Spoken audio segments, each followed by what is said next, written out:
Good morning, everyone. This is Christian reporting from Gurgaon, which is not the most scenic places, but it's the home for our India team. And I'm going to be meeting them in about an hour and a half from now. So I'm looking forward to that and giving them some greetings from Hong Kong and New York and Waltham and Colorado Springs and every place in between. So that should be a lot of fun.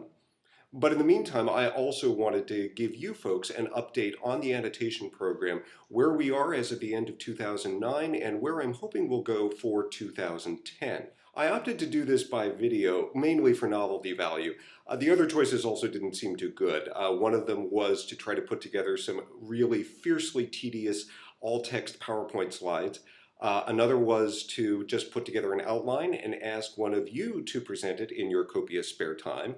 And the third was to try to dial in at 1:30 in the morning. I'm good at boring myself at any hour of the day, but it would have been really bad at that time. I wouldn't have been able to make it. Neither would you. So this seemed to be the least bad choice. So the 2010 plans basically consist of the McKinsey 3 items. The first is essentially an amplification of 2009. Now for 2009, the real hope was to increase our efficiency and the time sensitivity. That we've made some real progress on. We had a hiccup at the end of the year with our restaffing efforts, perfectly understandable, but I'm hoping that we're going to continue that for 2010. One of the implications is very pragmatic. We've decided that we're going to eliminate one of our editorial steps, and that is the staff edit. So for 2010, targets will count content edits only. They're not going to include staff edits. We thought at this point that there just wasn't a need to insert that step very often anymore. If as beat leader you feel that there's a real need to review a document, if somebody else does the content edit, please put a note to that effect into it, and then either the content editor will send it by you or I will before I do the editorial review. If you really want to work on a document, please make a note of it in the file and let the scheduling team know that they should assign the content edit to you. However, if you don't think realistically you're going to be able to get to it in 4 weeks, please instead put it in the general pool so that somebody else can do it. It really is important for us to achieve a balance and try to make sure that all of our documents are going through within the service level agreements for time that we have agreed to and that we presented to Saul and to Lee. Our second initiative for the annotation program is going to be to conduct more new types of captures. The big initiative for 2009 toward the end of the year was an experiment on WebExes. These WebExes have a couple of advantages for us. First of all, these are highly polished presentations. That's great, they're rehearsed, the authors know this material extremely well. That means that we get a very high quality capture from them. It also means that we don't have to use our scheduling capacity, so anything that saves us time is a good thing. There's actually a third advantage in that these WebExes typically call for questions from the audience. Those are really valuable because they tell us what may be ambiguous or particularly important to the actual audience for this document. Of course, the disadvantage of the WebEx is that we generally are not able to submit questions ourselves. However, I think the upsides, at least to date, have managed to overwhelm the downsides, so I think this is an experiment that we should plan to continue. There are two main types of WebExes that we've been turning into annotations. The first and largest initiative is with the alumni group.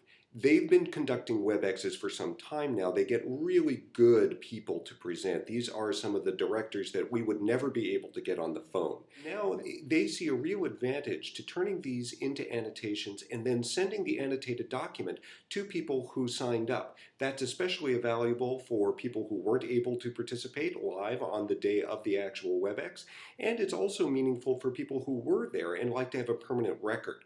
The second type of WebEx we've been capturing are the ones that the practices have been hosting on their own. These have generally occurred on a one-off basis. In fact, it started when David Klein was scheduling a document for capture and heard back from the authors saying, hey, we already did a WebEx on this, why don't we just turn that into annotations? And so that's another model for us to follow. So far, these have been a pretty successful experiment. They do, however, require us to change certain of our practices. Most importantly, we need to acknowledge that these documents are going to be going out to the participants. That means we need to give more information about the authors up front in case some of the participants don't know who these people are.